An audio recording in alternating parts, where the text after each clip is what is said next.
Siapa sangka, seorang pengemis jalanan yang dianggap hina, justru menjadi pahlawan bagi keluarga miliarder. Dan yang terjadi setelahnya benar-benar mengubah hidupnya selamanya. Andy adalah seorang pria yang sudah kehilangan segalanya. Ia hidup di jalanan, bertahan dengan sisa-sisa makanan. Sementara itu, Alia, putri seorang miliarder terkenal, sedang dalam perjalanan dengan pengasuhnya, namun sebuah insiden membuatnya tersesat di area yang berbahaya. Ketika para preman mencoba menculik Alia, Andy tanpa ragu berusaha menyelamatkannya. Meskipun dia hanya seorang gelandangan, keberaniannya tidak bisa diremehkan. Ketika Andy membawa Alia pulang, sang ayah, seorang miliarder kaya raya, awalnya tidak percaya. Bagaimana mungkin seorang gelandangan bisa menyelamatkan putrinya? Namun, setelah mendengar cerita putrinya, sang miliarder terharu. Sebagai bentuk terima kasih, ia memberikan hadiah yang tak pernah dibayangkan Andy, pekerjaan, tempat tinggal, dan kesempatan untuk memulai hidup baru. Dari seorang pengemis jalanan, menjadi seseorang yang sukses. Inilah bukti bahwa kebaikan akan selalu menemukan jalannya. Jika kamu di posisi Andy, apakah kamu juga akan melakukan hal yang sama? Assalamualaikum warahmatullahi wabarakatuh. Halo teman-teman semua. Semoga kalian dalam keadaan sehat dan selalu diberikan keberkahan dalam hidup. Kembali lagi di channel Dunia Story 01, tempatnya berita viral dan kisah-kisah menarik yang sedang ramai dibicarakan. Sebelum kita lanjut ke cerita selengkapnya, jangan lupa untuk tekan tombol like, subscribe, dan nyalakan lonceng notifikasinya. Karena dukungan dari kalian sangat berarti agar kami bisa terus menghadirkan konten-konten menarik setiap harinya. Oh iya, buat teman-teman semua, yuk kita ramai-ramai tulis sholawat di kolom komentar. Selain itu, kasih tahu juga dari mana asal kalian, biar kita bisa saling mengenal satu sama lain. Di sebuah kota yang penuh dengan gemerlap lampu dan hiruk-pikuk kehidupan, ada satu sudut yang sering luput dari perhatian banyak orang. Sudut ini adalah tempat bagi mereka yang kurang beruntung, yang tak memiliki rumah untuk berteduh, yang terpaksa hidup di jalanan demi bertahan hidup. Di antara para tunawisma yang menghuni sudut gelap kota itu, ada seorang pria bernama Andy. Andy bukanlah pengemis sejak lahir, bukan pula seorang pemalas yang sengaja memilih hidup di jalanan. Dahulu, ia adalah seorang pria biasa, dengan pekerjaan tetap, rumah sederhana, dan impian untuk hidup lebih baik. Namun, roda kehidupan tidak selalu berputar ke atas. Suatu hari, segalanya berubah ketika perusahaan tempatnya bekerja mengalami kebangkrutan. Dalam sekejap, ia kehilangan pekerjaan yang selama ini menjadi sumber penghidupannya. Uang tabungannya yang sedikit hanya cukup untuk bertahan beberapa bulan. Saat tidak mampu lagi membayar kontrakan, ia terpaksa meninggalkan tempat tinggalnya dan mencari perlindungan di jalanan. Pada awalnya, Andy masih mencoba mencari pekerjaan lain. Ia berjalan dari satu tempat ke tempat lain, mengetuk pintu perusahaan dan menawarkan jasanya. Namun, di kota besar yang penuh persaingan, seorang pria seperti Andy yang hanya memiliki pengalaman kerja biasa seringkali diabaikan. Satu demi satu kesempatan berlalu, hingga akhirnya ia mulai kehilangan harapan. Hari demi hari, perutnya semakin sering kosong, tubuhnya semakin lemah, dan pikirannya semakin putus asa. Kini, ia hanya bisa bertahan hidup dengan mengandalkan belas kasihan orang-orang yang lewat. Setiap hari, ia duduk di trotoar dengan tangan menengadah, berharap ada seseorang yang mau berbagi sedikit rezeki. Kadang-kadang ia mendapatkan uang receh yang cukup untuk membeli sebungkus nasi, tapi lebih sering ia hanya mendapat tatapan jijik dari orang-orang yang menganggapnya sampah masyarakat. Malam hari adalah waktu yang paling sulit. Angin dingin menusuk tubuhnya yang hanya berlapis pakaian tipis. Tanpa selimut dan tanpa tempat berteduh yang layak, ia hanya bisa meringkuk di sudut jalan dengan kardus bekas sebagai alas tidurnya. Hujan seringkali menjadi tantangan besar baginya. Jika turun hujan deras, ia harus mencari tempat berteduh di emperan toko atau kolong jembatan. Namun, tidak semua tempat bisa ia gunakan, karena banyak tunawisma lain yang juga membutuhkan tempat berteduh. Meski hidup dalam kondisi sulit, Andi tidak pernah kehilangan nilai-nilai kebaikan dalam hatinya. Ia selalu berbagi apapun yang ia miliki, meskipun itu hanya sepotong roti basi yang diberikan oleh orang-orang dermawan. Jika melihat ada anak kecil yang kelaparan, ia lebih memilih memberikan makanannya kepada anak itu daripada memakannya sendiri. Ia juga sering membantu sesama tunawisma, seperti membantu mereka mencari tempat berteduh atau berbagi informasi tentang di mana bisa mendapatkan makanan gratis dari lembaga amal. Namun, meskipun memiliki hati yang baik, dunia tidak selalu memperlakukan Andi dengan baik. Tidak jarang ia menjadi korban pelecehan dan penghinaan. Ada orang-orang yang sengaja menertawakannya, mengejeknya, bahkan ada yang dengan sengaja menendang atau mencuri sedikit uang yang ia kumpulkan dengan susah payah. Ada pula polisi yang mengusirnya dari tempat-tempat umum karena dianggap mengganggu pemandangan kota. Dalam situasi seperti itu, Andi hanya bisa menundukkan kepala dan menahan air matanya. Ia tidak punya pilihan selain menerima kenyataan pahit yang harus ia jalani. Setiap pagi, ia memulai harinya dengan berjalan kaki ke berbagai sudut kota, mencari tempat di mana ia bisa mendapatkan sedikit makanan. Kadang-kadang ia menemukan sisa makanan di tempat sampah restoran cepat saji, dan jika beruntung, ia bisa menemukan roti yang masih layak makan. Meskipun hidup dalam keterbatasan, Andi selalu berusaha untuk menjaga martabatnya. Ia tidak pernah mencuri atau melakukan tindakan kriminal. Ia lebih memilih kelaparan daripada mengambil sesuatu yang bukan haknya. Ada saat-saat di mana Andi merasa ingin menyerah. Hidup di jalanan bukanlah hal yang mudah, dan tidak ada jaminan bahwa keadaannya akan membaik. Namun, setiap kali ia merasa putus asa, ia selalu mencoba mengingat masa lalunya. Ia pernah menjadi seseorang yang memiliki kehidupan yang layak, dan ia percaya bahwa suatu hari nanti, kesempatan untuk bangkit akan datang. Ia hanya perlu bersabar dan terus berusaha. Pada suatu sore yang mendung, Andi duduk di sudut jalan yang biasa ia tempati. Lalu lintas kota masih ramai, dengan orang-orang berlalu lalang mengejar waktu. Di kejauhan, ia melihat seorang gadis kecil berjalan sendirian, terlihat kebingungan. Gadis itu tampak cemas, matanya berair seakan ingin menangis. Hati kecil Andi langsung merasa ada sesuatu yang tidak beres. Tanpa pikir panjang, ia bangkit dan mendekati gadis kecil itu.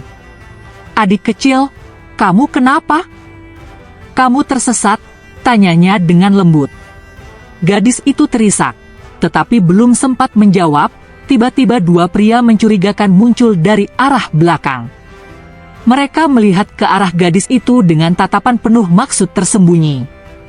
Andi segera menyadari bahwa ada bahaya yang mengancam. Saat itu, ia tidak tahu bahwa pertemuan ini akan menjadi awal dari perubahan besar dalam hidupnya. Di bagian lain kota yang berjarak cukup jauh dari tempat Andi menghabiskan hari-harinya, hiduplah seorang gadis kecil bernama Alia. Ia adalah putri dari Tuan Wijaya, seorang pengusaha ternama yang kekayaannya sudah tidak diragukan lagi.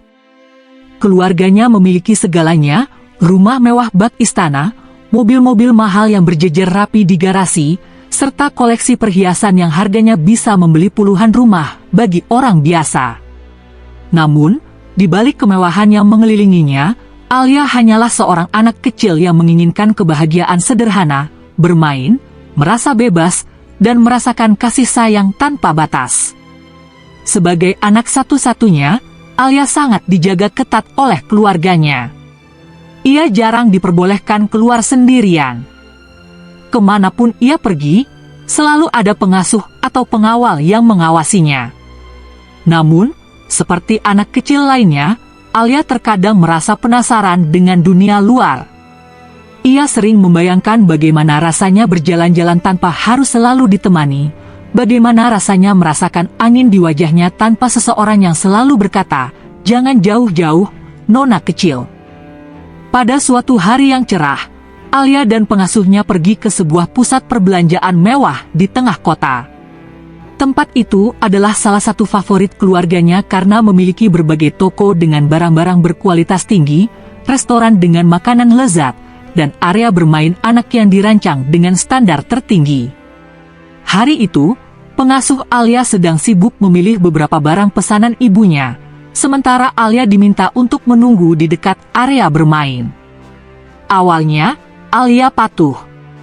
Ia duduk di bangku dan melihat anak-anak lain bermain dengan ceria. Namun, semakin lama ia duduk di sana, semakin besar rasa penasarannya untuk menjelajahi tempat itu lebih jauh. Ia melihat lorong-lorong panjang yang mengarah ke berbagai toko, melihat eskalator yang naik dan turun membawa orang-orang dengan cepat. Dunia ini begitu besar, pikirnya dalam hati. Aku ingin melihat lebih banyak. Dengan langkah kecilnya, Alia mulai berjalan menjauh dari tempat duduknya. Ia menoleh sesekali, memastikan pengasuhnya masih sibuk dengan urusannya. Ketika ia merasa cukup aman, ia mulai berjalan lebih cepat. Tidak ada niat buruk dalam hatinya, ia hanya ingin tahu lebih banyak tentang dunia di luar batas-batas yang selalu ditetapkan oleh orang tuanya. Namun, tanpa ia sadari, setiap langkah yang ia ambil semakin menjauhkannya dari tempat ia seharusnya berada. Eskalator yang ia naiki membawanya ke lantai yang berbeda, deretan toko yang serupa membuatnya bingung. Semakin lama, semakin ia sadar bahwa ia tidak tahu di mana ia berada. Jantungnya mulai berdegup lebih kencang. Ia melihat ke sekeliling, tetapi tidak ada satupun wajah yang ia kenali. Di mana pengasuhku? Pikirnya cemas. Ia mencoba kembali ke tempat semula, tetapi justru semakin masuk ke dalam lorong-lorong yang asing. Air mata mulai menggenang di matanya. Ia ingin menangis, tetapi menahannya sekuat tenaga. Papa selalu bilang aku harus kuat, bisiknya pada diri sendiri. Namun, keberanian seorang anak kecil tetap memiliki batas. Alia terus berjalan, berharap bisa menemukan seseorang yang bisa membantunya. Namun, semakin ia melangkah, semakin asing tempat itu baginya. Kini, ia sudah berada di luar pusat perbelanjaan, berdiri di pinggir jalan yang ramai dengan kendaraan lalu lalang. Lampu-lampu kota berkilauan, tetapi bukannya merasa terhibur, ia justru merasa semakin takut. Berjalan lebih jauh, Alia kini berada di sebuah jalan yang lebih sepi. Ia tidak tahu bagaimana bisa sampai di sana. Mobil-mobil mewah yang tadi dilihatnya di pusat kota kini digantikan oleh kendaraan tua dan sepeda motor yang tampak lusuh. Bangunan tinggi yang berkilau berubah menjadi toko-toko kecil dan rumah-rumah tua yang terlihat kurang terawat. Tiba-tiba, ia menyadari ada dua pria yang memperhatikannya dari kejauhan. Mata mereka tajam, wajah mereka tampak licik. Salah satu dari mereka berbisik kepada yang lain, lalu mereka mulai mendekati Alia dengan langkah perlahan. "Nak, kamu sendirian?" tanya salah satu pria itu dengan suara yang terdengar manis, tetapi matanya penuh niat jahat. Alia mundur selangkah.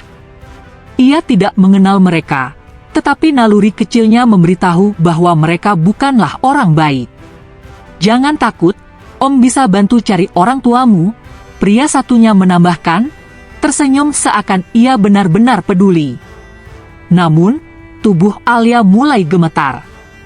Ia tidak tahu harus bagaimana.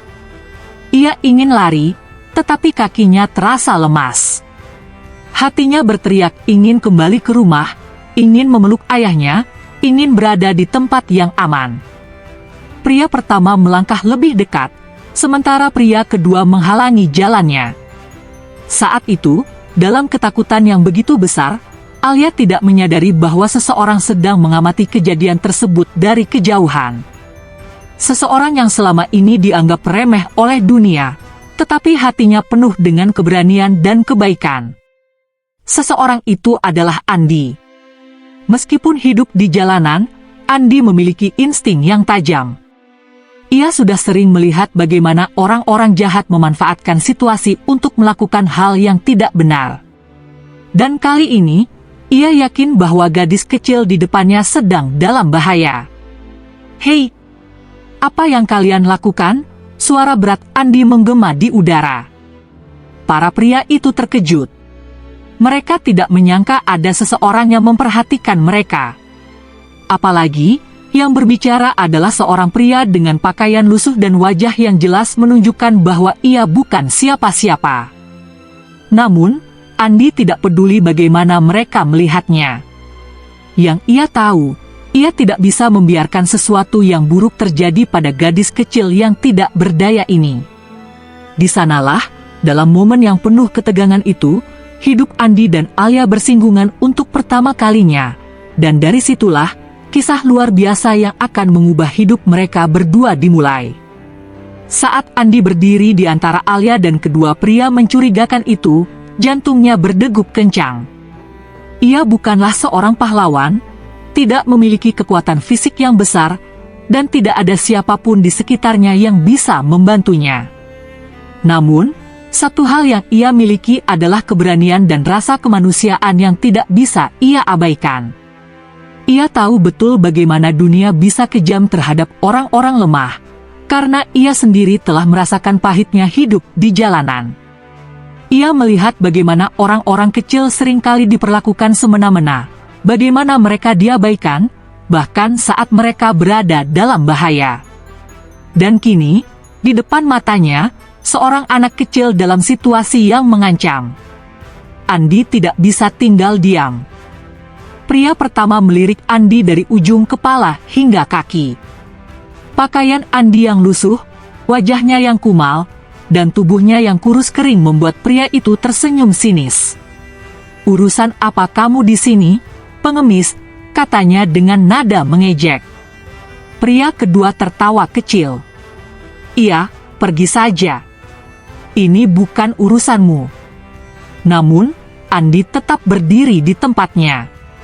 Ia menatap mereka dengan tajam, meskipun dalam hatinya ada sedikit ketakutan. "Aku tahu apa yang kalian coba lakukan," katanya dengan suara mantap. "Pergi sekarang sebelum aku teriak memanggil orang." Kedua pria itu saling pandang. Salah satu dari mereka tampak ragu, tapi yang lainnya tidak mau menyerah begitu saja. "Hah! Kau pikir siapa yang akan peduli dengan omongan seorang pengemis seperti kamu?" katanya sambil mendekati Andi dengan langkah penuh ancaman. Alia, yang sejak tadi ketakutan, melihat sosok Andi dengan harapan yang mulai tumbuh. Ia tidak mengenalnya, tetapi pria ini adalah satu-satunya orang yang mencoba membelanya. Tanpa sadar, ia memegang lengan baju Andi, seolah mencari perlindungan. Melihat hal itu, Andi semakin yakin bahwa ia harus melakukan sesuatu. "Aku mungkin cuma seorang gelandangan," katanya, "tapi aku masih manusia. Dan aku tidak akan membiarkan kalian menyakiti anak ini." Salah satu pria itu melangkah lebih dekat, mengangkat tangannya seolah ingin mendorong Andi pergi. Namun, sebelum ia bisa menyentuhnya, Andi dengan cepat menarik Alia ke belakangnya, melindunginya sebaik mungkin. Tiba-tiba, terdengar suara langkah kaki mendekat. Seorang pria tua yang berjualan di pinggir jalan menyadari ada sesuatu yang tidak beres. "Ada apa ini?" tanyanya dengan curiga. Pria pertama mendengus kesal. Situasi ini bisa menarik perhatian lebih banyak orang jika mereka tetap di sana. Dasar tidak tahu diri," gerutunya, lalu menepuk pundak temannya. "Ayo pergi. Anak ini bukan urusan kita lagi." Dengan tatapan penuh kemarahan, mereka berdua akhirnya pergi meninggalkan tempat itu.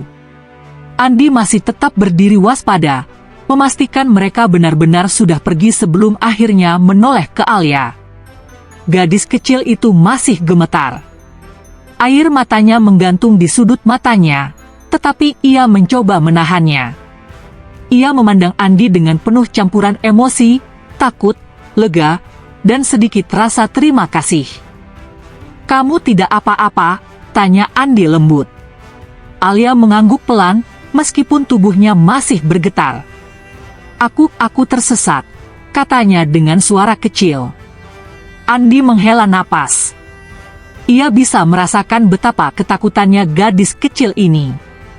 Ia berjongkok agar sejajar dengan Alia, mencoba tersenyum meskipun wajahnya masih menunjukkan sedikit ketegangan. "Jangan khawatir. Aku akan membantumu menemukan jalan pulang," katanya. Alia menatapnya. Meskipun pria ini tampak lusuh dan berbeda dari orang-orang yang biasanya ia kenal, ada sesuatu dalam sorot matanya yang membuat Alia merasa aman. Namun, ada satu masalah besar. Andi tidak tahu siapa Alia sebenarnya. Ia tidak tahu dari mana gadis kecil ini berasal, siapa orang tuanya, atau bagaimana cara mengembalikannya ke tempat yang seharusnya. Yang ia tahu hanyalah satu hal, ia tidak akan meninggalkannya sendirian. Ia mengulurkan tangannya. "Ayo, kita cari tempat yang lebih aman dulu," katanya. Alia, yang biasanya tidak akan pernah memegang tangan orang asing, kali ini tanpa ragu menggenggam tangan Andi. Baginya, pria ini adalah satu-satunya yang bisa ia percaya saat ini. Andi membawa Alia ke sebuah warung kecil di pinggir jalan. Pemilik warung mengenalnya sebagai gelandangan yang kadang-kadang mampir untuk membeli makanan murah atau sekedar mencari tempat berteduh saat hujan turun. "Pak, boleh saya pinjam tempat sebentar? Anak ini tersesat," kata Andi. Pemilik warung, seorang pria tua dengan hati baik, mengangguk. "Silakan, Nak." Kasihan anak ini, pasti ketakutan. Andi mendudukkan Alia di bangku kayu dan memberinya segelas air putih. "Minum dulu, ya," katanya lembut. Alia mengangguk dan meneguk air itu perlahan. Meski hanya air putih, rasanya begitu melegakan bagi dirinya yang sejak tadi ketakutan. "Namamu siapa?" tanya Andi. Alia, jawabnya pelan. Andi tersenyum. "Nama yang bagus. Kamu tahu rumahmu di mana?" Alia menggeleng. Aku cuma ingat pergi ke mall sama pengasuhku. Lalu aku jalan sendiri, dan aku tersesat." Andi berpikir sejenak. Mall di kota ini banyak, tetapi hanya sedikit yang dikunjungi oleh orang-orang dari kalangan atas. Jika Alia bisa pergi ke tempat itu bersama pengasuhnya, berarti kemungkinan besar ia berasal dari keluarga kaya. "Apa kamu ingat nama orang tuamu?" tanya Andi lagi. Alia mengangguk. "Papa namanya Wijaya." Andi membelalakan mata. Ia mungkin seorang gelandangan, tetapi ia bukan orang yang buta akan informasi. Nama Wijaya sudah tidak asing baginya, itu adalah nama seorang pengusaha paling kaya di kota ini. Sekarang, semuanya mulai masuk akal. Alia bukanlah anak sembarangan. Ia adalah putri dari orang terkaya di kota ini. Tidak heran jika dua pria tadi tertarik padanya. Jika mereka berhasil menculiknya, mereka bisa meminta tebusan yang sangat besar. Andi menatap gadis kecil di hadapannya. Ia mungkin hanya seorang pria yang hidup di jalanan, tetapi sekarang, ia memegang tanggung jawab besar, menyelamatkan putri orang terkaya di kota ini dan mengembalikannya ke keluarganya. Ia tahu bahwa ini tidak akan mudah, tetapi ia juga tahu bahwa ia tidak akan pernah meninggalkan Alia sendirian. Di sanalah, tanpa ia sadari, hidupnya mulai berubah selamanya. Setelah menyadari bahwa gadis kecil yang kini duduk di hadapannya adalah Alia, putri dari Tuan Wijaya, Andi merasa ada beban besar yang kini ia pikul. Ia bukan siapa-siapa, hanya seorang pria yang hidup di jalanan, tetapi kini ia bertanggung jawab atas seseorang yang berasal dari dunia yang jauh berbeda darinya. Andi menghela napas panjang. Ia menatap Alia yang tampak mulai tenang setelah meminum air putih yang ia berikan. Gadis kecil itu masih tampak kebingungan. tetapi ada sedikit kepercayaan di matanya. "Alia," Andi memanggil namanya dengan lembut. "Aku tahu kamu pasti takut dan bingung. Tapi jangan khawatir, aku akan membantumu kembali ke rumah." Alia menatapnya dengan mata bulatnya. "Kamu benar-benar mau bantu aku?" tanyanya polos. Andi tersenyum kecil. "Tentu saja. Aku tidak akan membiarkanmu sendirian di tempat ini. Namun, ada satu masalah besar. Bagaimana cara Andi mengembalikan Alia ke rumahnya? Ia tidak memiliki ponsel untuk menghubungi keluarganya. Ia bahkan tidak tahu di mana tepatnya rumah Tuan Wijaya. Satu-satunya petunjuk yang ia punya adalah mall tempat Alia tersesat." "Apa kamu ingat nama mall tempat terakhir kamu berada?" tanya Andi lagi. Alia berpikir sejenak, lalu mengangguk pelan. "Aku ingat ada tulisan besar di atasnya. Grand Plaza." Andi mengangguk. Ia tahu tempat itu. Grand Plaza adalah salah satu pusat perbelanjaan terbesar dan termewah di kota ini. Hanya orang-orang kaya yang berbelanja di sana. Tidak heran Alia dan pengasuhnya ada di tempat itu. Namun, ada satu masalah lagi. Bagaimana caranya ia membawa Alia kembali ke sana? Andi tidak punya uang untuk naik kendaraan umum, dan berjalan kaki dari tempat mereka berada sekarang ke Grand Plaza bisa memakan waktu berjam-jam. Saat ia masih berpikir, pemilik warung yang tadi memberi mereka tempat berteduh mendekat. "Nak, kalau kamu mau ke Grand Plaza, kenapa tidak naik angkot saja?" katanya. Andi tersenyum masam. "Pak, kalau saya punya uang untuk naik angkot, mungkin saya sudah di sana sejak tadi," katanya jujur. Pemilik warung mengangguk mengerti. Ia menatap Alia yang duduk di bangku kayu dengan wajah polosnya, lalu menghela napas. "Sudahlah, ambil ini," katanya sambil menyodorkan selembar uang kertas. "Gunakan untuk ongkos. Kasihan anak ini kalau harus jalan kaki sejauh itu." Andi terkejut. Ia tidak menyangka ada orang yang mau membantunya. "Tapi, Pak..." "Sudah, terima saja," kata pria tua itu. "Aku mungkin tidak bisa berbuat banyak, tapi aku tahu bahwa anak itu harus kembali ke rumahnya secepatnya." Andi mengangguk, matanya berkaca-kaca karena terharu. "Terima kasih banyak, Pak," katanya dengan tulus. Setelah mengucapkan terima kasih sekali lagi, Andi menggandeng tangan Alia dan berjalan menuju jalan utama untuk mencari angkot yang bisa membawa mereka ke Grand Plaza. Di dalam angkot, Alia duduk dengan tenang di samping Andi. Gadis kecil itu masih sedikit ketakutan, tetapi ia mulai merasa lebih nyaman. "Kamu sudah lama tinggal di jalanan?" tanya Alia tiba-tiba. Andi terdiam sejenak. Ia tidak menyangka Alia akan menanyakan itu. "Iya," jawabnya pelan. "Sudah cukup lama." Alia menatapnya. "Kenapa?" tanyanya polos. Andi tersenyum pahit. "Karena aku tidak punya tempat lain untuk pergi." Alia tampak berpikir, tetapi ia tidak bertanya lebih jauh. Baginya, itu mungkin masih sulit dimengerti. Tak lama kemudian, angkot yang mereka tumpangi mulai memasuki area Grand Plaza. Mall besar itu tampak megah dengan lampu-lampu yang terang benderang. Begitu mereka turun, Alia langsung melihat pemandangan yang tidak ia duga. Di depan mall, ada banyak orang, beberapa di antaranya berpakaian rapi dengan wajah panik, sementara yang lain tampak seperti petugas keamanan. Dan di tengah-tengah mereka semua, berdiri seorang pria dengan wajah penuh kekhawatiran. "Alia!" Suara itu menggema, membuat Alia menoleh dengan cepat. Begitu melihat siapa yang berteriak, mata gadis kecil itu berbinar. "Papa!" Tanpa pikir panjang, Alia langsung melepaskan genggaman tangannya dari Andi dan berlari ke arah pria itu, Tuan Wijaya. Tuan Wijaya langsung berlutut dan merentangkan tangannya, menangkap putrinya dalam pelukan erat. Ia memeluk Alia seakan tidak ingin melepaskannya lagi. "Alia, kamu kemana saja?" "Papa sangat khawatir," katanya dengan suara bergetar. Alia mulai menangis. "Aku tersesat, Papa, aku takut." Tuan Wijaya mengusap kepala putrinya dengan lembut.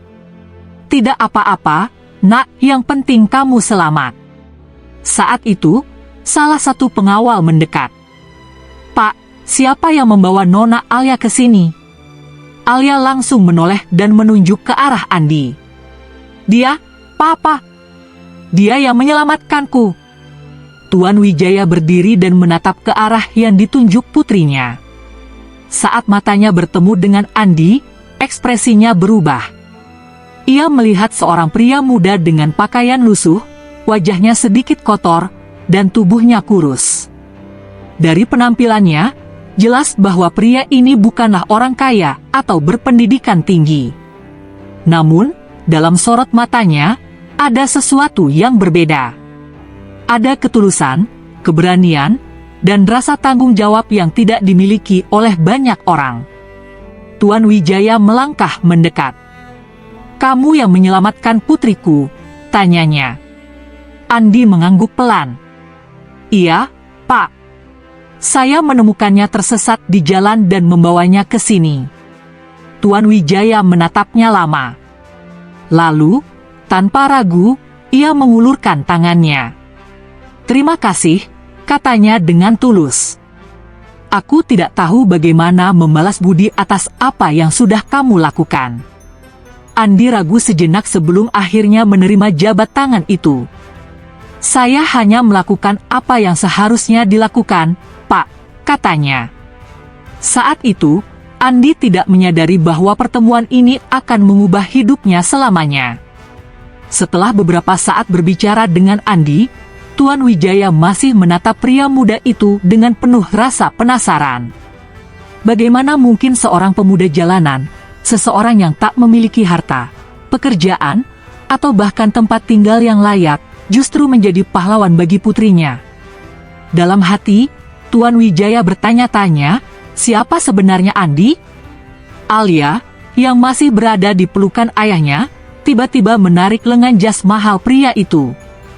"Papa, bolehkah kita bantu Kak Andi?" tanyanya polos. Tuan Wijaya terkejut mendengar permintaan itu. "Bantu?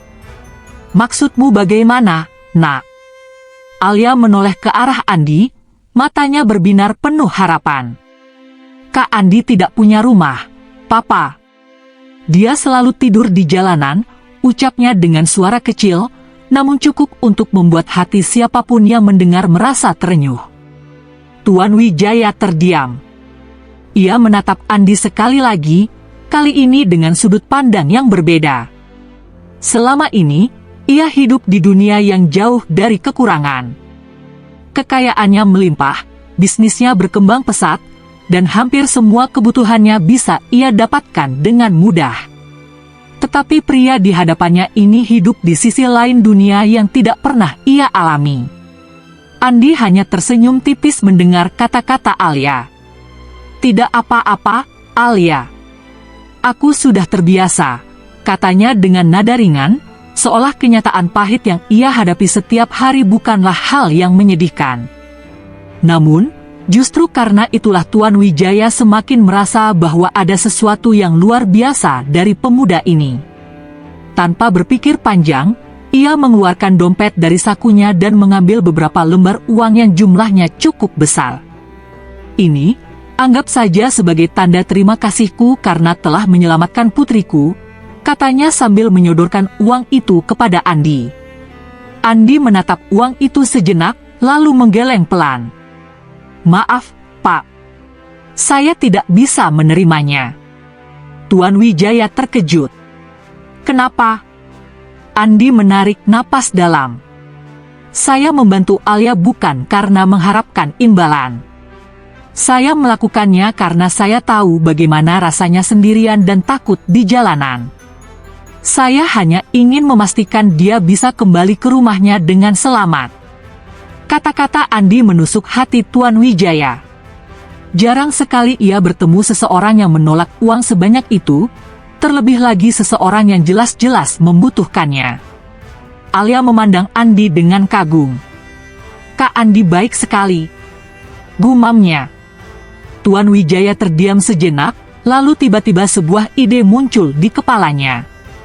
"Kalau begitu," katanya dengan suara tegas, "aku ingin menawarkan sesuatu yang lebih dari sekadar uang." Andi menatapnya dengan bingung. "Maksud Bapak?" Tuan Wijaya memasukkan kembali uangnya ke dalam dompet dan menatap Andi dengan serius. "Aku ingin kamu bekerja untukku." Andi terkejut. "Bekerja?" "Iya," Tuan Wijaya mengangguk. "Aku ingin memberimu pekerjaan di perusahaanku. Aku yakin seseorang yang memiliki hati seperti kamu pantas mendapatkan kesempatan yang lebih baik dalam hidup." Andi tidak langsung menjawab. Baginya, tawaran itu terdengar seperti mimpi. Seumur hidupnya, ia hanya mengenal kehidupan jalanan.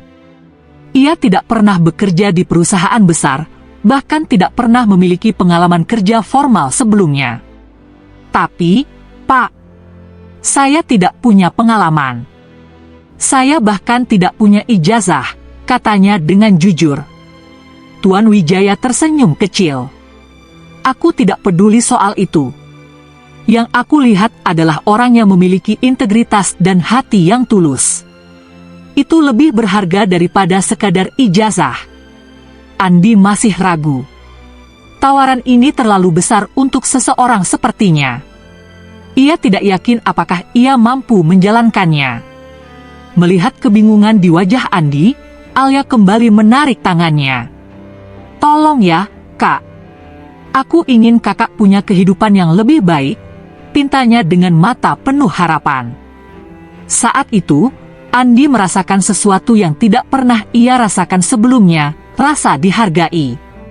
Seumur hidupnya, ia selalu dianggap sebagai sampah masyarakat, seseorang yang tidak memiliki masa depan. Tetapi sekarang, ada orang yang percaya padanya. Dengan hati yang berdebar, Andi akhirnya mengangguk. "Baik, Pak. Saya terima tawaran Bapak." Senyum puas muncul di wajah Tuan Wijaya. "Bagus. Mulai besok, kamu akan bekerja di perusahaanku. Aku akan memberimu tempat tinggal, pakaian yang layak, dan pelatihan agar kamu bisa bekerja dengan baik." Andi merasa seperti sedang bermimpi. Dalam waktu kurang dari sehari, hidupnya berubah drastis. Dari seorang gelandangan yang tidak punya apa-apa, kini ia mendapat kesempatan untuk memiliki masa depan yang lebih baik. Saat itu, ia tidak tahu bahwa keputusan ini akan mengubah hidupnya selamanya. Malam itu, Andi masih belum bisa sepenuhnya percaya dengan apa yang terjadi dalam hidupnya. Hanya beberapa jam yang lalu, ia masih seorang gelandangan yang mengais rezeki di jalanan. Kini, ia diberi kesempatan yang belum pernah ia bayangkan sebelumnya, sebuah pekerjaan, tempat tinggal, dan mungkin awal dari kehidupan yang lebih baik. Setelah meninggalkan Grand Plaza, Tuan Wijaya membawa Andi dan Alia ke rumahnya. Dan bukan sembarang rumah itu lebih mirip istana. Bangunan megah dengan taman luas dan gerbang besi yang tinggi, dihiasi lampu-lampu indah yang menerangi halaman depan. Andi bahkan ragu apakah ia pantas melangkah masuk ke dalamnya.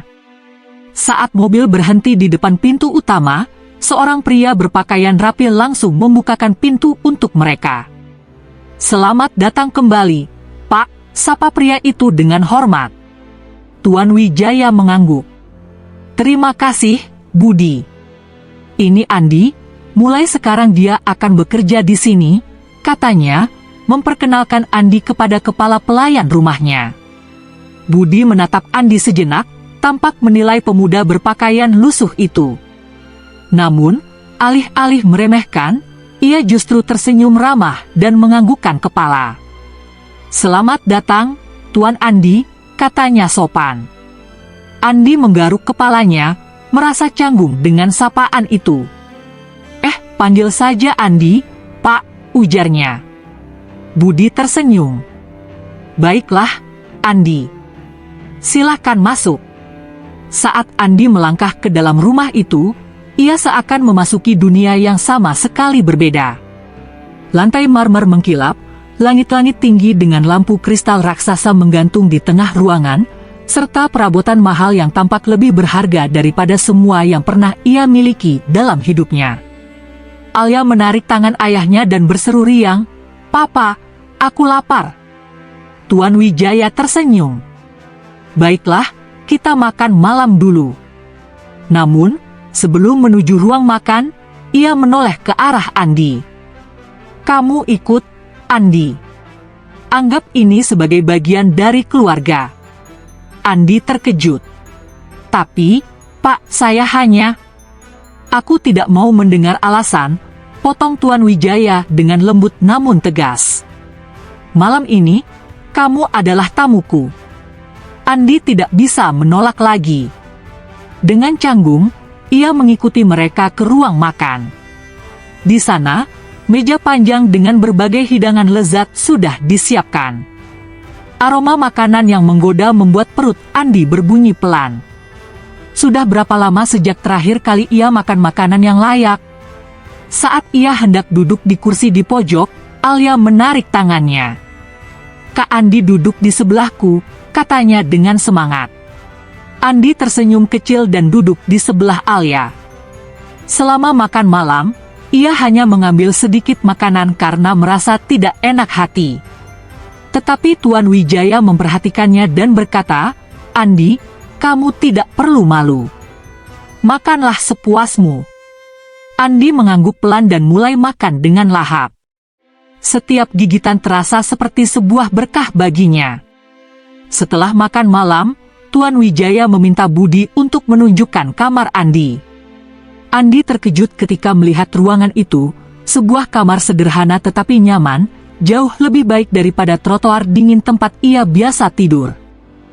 "Kamu bisa beristirahat di sini malam ini. Besok pagi, kita akan bicara lebih lanjut tentang pekerjaanmu," kata Budi sebelum meninggalkannya sendirian di kamar itu. Andi duduk di tepi tempat tidur empuk, mencoba memahami perubahan besar dalam hidupnya. Ia menatap dirinya di cermin, bajunya masih lusuh dan kotor, tetapi matanya kini memancarkan harapan yang dulu hilang. Malam itu, untuk pertama kalinya dalam waktu yang sangat lama, Andi tidur di tempat yang hangat dan nyaman. Matahari mulai menyinari jendela kamar saat Andi terbangun dari tidur yang begitu nyenyak. Sudah lama sekali ia tidak merasakan kenyamanan seperti ini. Biasanya, ia harus tidur beralaskan kardus dengan udara malam yang menusuk tulang. Tapi hari ini berbeda. Ia tidur di tempat tidur empuk, dalam ruangan yang hangat, dengan langit-langit megah di atasnya. Andi bangkit perlahan, masih belum sepenuhnya percaya bahwa semua ini bukan mimpi. Ia duduk di tepi ranjang, mengusap wajahnya, mencoba memahami bahwa hidupnya benar-benar mulai berubah. Ia mengingat kembali kejadian kemarin, bagaimana ia menyelamatkan Alia, pertemuannya dengan Tuan Wijaya, dan tawaran pekerjaan yang tak pernah ia bayangkan sebelumnya. Tiba-tiba, pintu kamar diketuk pelan. "Permisi, Tuan Andi," suara Budi, kepala pelayan, terdengar dari balik pintu. Andi buru-buru berdiri dan membuka pintu.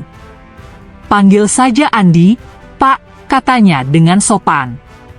Budi tersenyum ramah. "Baik, Andi. Saya ingin mengingatkan bahwa sarapan sudah siap, dan setelah itu, Tuan Wijaya ingin berbicara dengan Anda mengenai pekerjaan Anda di rumah ini." Andi mengangguk. "Baik, Pak. Saya segera ke bawah." Budi memberi sedikit anggukan sebelum pergi. Andi menarik napas panjang sebelum melangkah keluar dari kamar. Saat ia berjalan menyusuri lorong, ia tidak bisa berhenti mengagumi kemegahan rumah ini.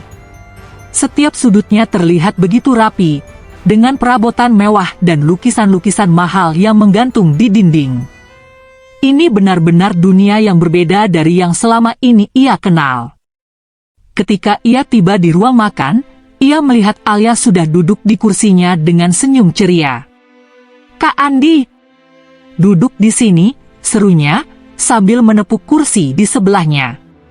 Andi tersenyum dan duduk di samping Alia. Tuan Wijaya ada di seberangnya, menatapnya dengan tatapan tenang namun penuh wibawa.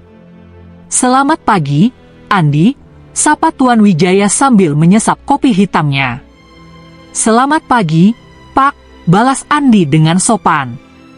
Mereka mulai menikmati sarapan, dan seperti malam sebelumnya, Andi merasa canggung untuk mengambil terlalu banyak makanan. Tapi Alia tampaknya menyadari hal itu dan diam-diam mengambilkan roti serta telur untuknya. Setelah sarapan selesai, Tuan Wijaya meletakkan sendok dan garpunya, lalu menatap Andi dengan serius.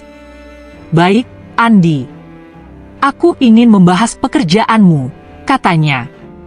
Andi langsung menegakkan tubuhnya, mendengarkan dengan penuh perhatian. "Aku ingin memberimu 2 pilihan," lanjut Tuan Wijaya. "Pertama, kamu bisa bekerja di rumah ini sebagai asisten rumah tangga. Budi akan melatihmu dan mengajarkan semua yang perlu kamu ketahui. Kedua, jika kamu ingin sesuatu yang lebih besar, aku bisa melatihmu untuk bekerja di salah satu perusahaan milikku." Andi terkejut. Ia mengira dirinya hanya akan diberi pekerjaan kecil, seperti membersihkan rumah atau merawat taman. Namun, kini ia justru diberi kesempatan untuk bekerja di perusahaan besar.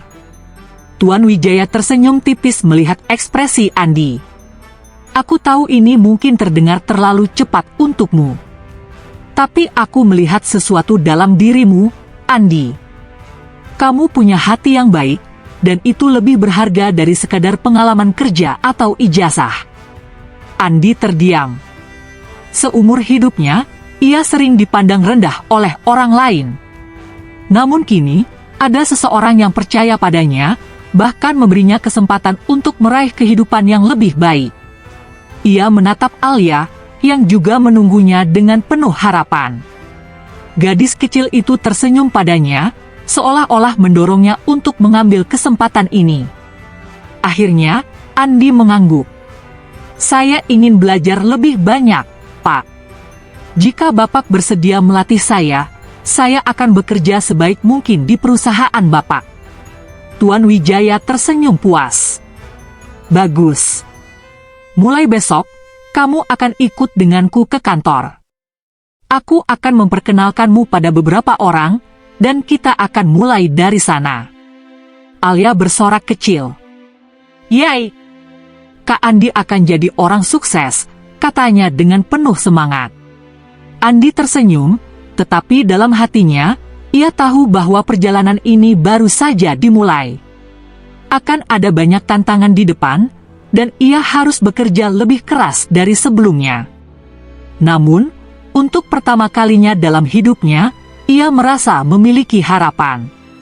Dan itu adalah sesuatu yang tidak pernah ia bayangkan akan ia miliki. Keesokan paginya, Andi bangun lebih awal dari biasanya.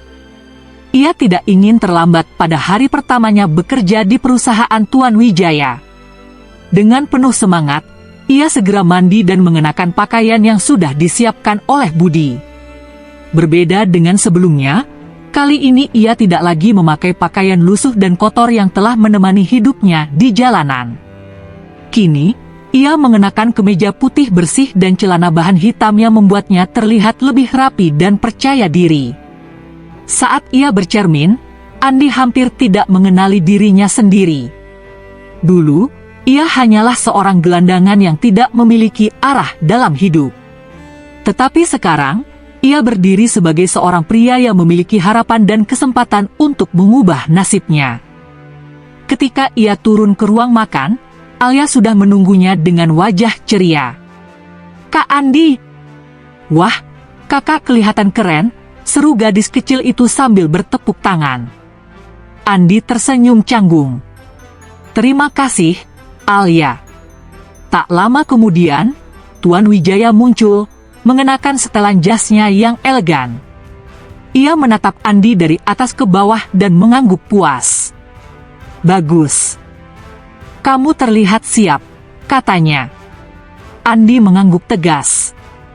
Saya siap, Pak. Mereka berdua kemudian berangkat ke kantor dengan mobil mewah. Sepanjang perjalanan, Andi merasa sedikit gugup. Ini adalah dunia yang benar-benar asing baginya. Ia tidak tahu apa yang harus dilakukan, bagaimana cara bekerja di perusahaan besar, atau bagaimana menghadapi orang-orang di sana.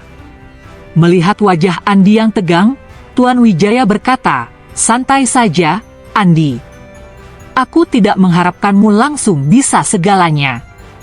Yang penting, kamu mau belajar dan bekerja keras." Andi menarik napas dalam dan mengangguk. "Saya akan melakukan yang terbaik, Pak." Setelah perjalanan yang cukup lama, mereka akhirnya tiba di sebuah gedung pencakar langit yang sangat megah. Andi menelan ludah. Ia tidak pernah menyangka bahwa suatu hari ia akan menginjakan kaki di tempat seperti ini. Saat mereka masuk ke dalam, semua mata tertuju pada Andi. Karyawan yang mengenakan pakaian formal dan berpenampilan profesional tampak terkejut melihat seorang pria asing yang berjalan di samping Tuan Wijaya. Bisik-bisik mulai terdengar, tetapi Andi mencoba untuk tetap fokus dan mengikuti langkah Tuan Wijaya. Mereka tiba di lantai eksekutif, tempat para petinggi perusahaan bekerja. Di sana, Tuan Wijaya memperkenalkan Andi kepada beberapa manajer dan staf senior. "Ini Andi," kata Tuan Wijaya. "Mulai hari ini, dia akan bekerja di sini dan belajar langsung dariku." Beberapa orang tampak bingung, tetapi tidak ada yang berani mempertanyakan keputusan bos mereka. Salah satu manajer, Pak Hendra, mengulurkan tangan dan berkata, "Selamat datang, Andi. Semoga betah bekerja di sini." Andi menjabat tangannya dengan sedikit gugup. "Terima kasih, Pak. Saya akan belajar dengan sungguh-sungguh." Setelah perkenalan selesai, Tuan Wijaya membawa Andi ke ruangannya. "Aku ingin kamu mulai dari bawah, Andi.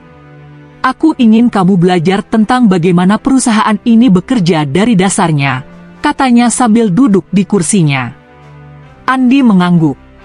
"Saya siap belajar, Pak." Hari pertama Andi dimulai dengan tugas-tugas sederhana. Ia diberikan pekerjaan administratif seperti mengorganisir dokumen, mengamati rapat, dan belajar tentang berbagai divisi di perusahaan. Meskipun tugasnya tampak sepele, ia merasa ini adalah langkah awal untuk sesuatu yang lebih besar. Namun, tidak semua orang di kantor menyambutnya dengan baik. Beberapa karyawan mulai mempertanyakan keberadaannya. "Siapa dia? Kenapa tiba-tiba dia bisa masuk ke perusahaan ini tanpa pengalaman?" bisik salah satu staf kepada temannya. "Aku dengar dia dulu pengemis," sahut yang lain. "Kenapa bos membiarkan orang seperti itu bekerja di sini?" Andi mendengar sebagian dari pembicaraan mereka, tetapi ia mencoba untuk tidak terpengaruh. Ia tahu bahwa kepercayaan dan rasa hormat tidak bisa didapatkan secara instan. Ia harus membuktikan dirinya melalui kerja keras. Setelah seharian belajar dan mengamati, Andi kembali ke rumah dengan perasaan campur aduk. Ia merasa senang karena mendapat kesempatan ini, tetapi di sisi lain, ia juga merasa tekanan yang besar untuk membuktikan bahwa ia pantas berada di sana. Saat ia duduk di kamarnya, Alia mengetuk pintu dan masuk. "Kak Andi, gimana hari pertamanya?" tanyanya dengan antusias. Andi tersenyum lelah. "Cukup sulit, Alia. Tapi aku akan terus berusaha." Alia tersenyum dan mengacungkan jempolnya. "Kak Andi pasti bisa. Aku percaya kakak akan sukses." Mendengar kata-kata itu, hati Andi terasa lebih ringan. Ia tahu bahwa ini baru awal dari perjalanannya. Masih banyak tantangan di depan, tetapi ia tidak akan menyerah. Ia berjanji pada dirinya sendiri, suatu hari nanti, ia akan membuktikan bahwa ia bisa menjadi seseorang yang lebih baik, bukan hanya untuk dirinya sendiri, tetapi juga untuk orang-orang yang telah mempercayainya. Dan dengan semangat itu, ia bersiap untuk menghadapi hari-hari berikutnya. Hari-hari berlalu, dan Andi terus bekerja keras di perusahaan Tuan Wijaya. Ia datang lebih awal dari karyawan lain dan pulang lebih lambat, berusaha mempelajari segala sesuatu yang bisa ia pelajari. Dari tugas-tugas sederhana seperti mengatur dokumen, menyiapkan laporan, hingga mengikuti rapat-rapat penting bersama Tuan Wijaya, semuanya ia jalani dengan penuh semangat. Namun, tidak semua berjalan mulus. Sejak awal, banyak karyawan yang memandangnya sebelah mata. Mereka berbisik-bisik di belakangnya, mempertanyakan keberadaannya di perusahaan. Kenapa dia bisa bekerja di sini? Apa karena belas kasihan Pak Wijaya? Ujar salah satu karyawan dengan nada sinis. Apa mungkin dia punya maksud tersembunyi? Jangan-jangan dia cuma mau memanfaatkan kebaikan Pak Wijaya, timpal yang lain. Andi mendengar semua itu, tetapi ia memilih untuk tetap diam dan fokus pada pekerjaannya. Ia tahu, satu-satunya cara untuk membuktikan dirinya adalah dengan menunjukkan bahwa ia mampu. Suatu hari, Tuan Wijaya memberinya tugas penting, membantu tim keuangan dalam menganalisis laporan keuangan perusahaan. Ini adalah tugas yang cukup sulit, terutama bagi seseorang yang tidak memiliki latar belakang pendidikan tinggi seperti Andi. Namun, ia tidak menyerah. Ia menghabiskan malam-malamnya membaca buku tentang keuangan, menonton video tutorial, dan bertanya kepada rekan kerja yang lebih berpengalaman. Saat akhirnya ia berhasil menyelesaikan tugas itu dengan baik, banyak yang mulai memperhatikannya. Bahkan beberapa karyawan yang dulu meragukannya kini mulai mengakui kerja kerasnya. Hei, Andi. Aku lihat laporan yang kamu buat kemarin. Jujur saja, aku tidak menyangka kamu bisa melakukannya dengan sangat baik, ujar salah satu staf. Andi tersenyum. Terima kasih. Aku hanya mencoba belajar sebanyak mungkin. Namun, tidak semua orang senang dengan keberhasilannya. Ada beberapa orang yang merasa iri dan tidak suka melihat Andi berkembang. Salah satunya adalah Raka, seorang manajer yang merasa posisinya terancam oleh kehadiran Andi. Suatu hari, Raka mencoba menjebak Andi dengan memberinya dokumen palsu untuk diproses. Jika Andi salah mengolahnya, laporan keuangan perusahaan bisa berantakan, dan ia akan disalahkan. Namun, Andi sudah mulai memahami cara kerja di perusahaan ini. Ia merasa ada yang aneh dengan dokumen tersebut dan segera memeriksanya dengan teliti. Setelah menemukan kejanggalan, ia melaporkannya langsung kepada Tuan Wijaya. Tuan Wijaya memanggil Raka dan menanyakan tentang dokumen tersebut. Raka awalnya mencoba mengelak, tetapi bukti yang diberikan Andi terlalu kuat untuk dibantah. Akhirnya, kebenaran terungkap, dan Raka harus menerima konsekuensinya. Setelah kejadian itu, kepercayaan Tuan Wijaya kepada Andi semakin besar. Ia bahkan mulai melibatkan Andi dalam lebih banyak proyek penting perusahaan. Tidak hanya itu, Alia juga semakin dekat dengan Andi. Gadis kecil itu selalu menyemangatinya setiap kali ia merasa lelah atau ragu. Kak Andi, aku tahu kakak bisa melakukannya. Jangan pernah menyerah, ya, ujar Alia suatu hari. Mendengar kata-kata itu, Andi merasa lebih kuat. Ia tahu bahwa perjalanan ini masih panjang, tetapi ia tidak akan menyia-nyiakan kesempatan yang diberikan kepadanya. Beberapa tahun kemudian, Andi tidak lagi menjadi pemuda yang dulu tinggal di jalanan. Ia kini telah menjadi salah satu orang kepercayaan Tuan Wijaya dan memiliki peran penting di perusahaan. Ketika ia melihat ke belakang, ia sadar betapa jauhnya ia telah melangkah. Dari seorang pengemis yang hanya berjuang untuk bertahan hidup, ia kini menjadi seseorang yang memiliki masa depan cerah. Namun, ia tidak pernah melupakan asal-usulnya. Ia sering mengunjungi tempat-tempat di mana ia dulu tinggal di jalanan, memberikan bantuan kepada mereka yang masih berjuang seperti dirinya dulu. Salah satu teman lamanya, Budi, seorang gelandangan yang masih hidup di jalan, terkejut melihat perubahan Andi. Andi, ini benar-benar kamu? Tanya Budi dengan mata terbelalak. Andi tersenyum dan mengangguk. Iya, Bud. Aku berhasil keluar dari kehidupan lama itu. Tapi aku tidak akan melupakan kalian yang masih berjuang. Ia kemudian memberikan pekerjaan kepada Budi di perusahaan Tuan Wijaya, memberikan kesempatan yang sama seperti yang dulu ia dapatkan. Pada akhirnya, Andi tidak hanya berhasil mengubah hidupnya sendiri, tetapi juga kehidupan banyak orang di sekitarnya. Dan semua itu bermula dari satu tindakan kebaikan, menyelamatkan seorang gadis kecil di hari yang tidak ia sangka akan mengubah hidupnya selamanya. Sahabat semua, kisah ini mengajarkan bahwa kebaikan selalu menemukan jalannya.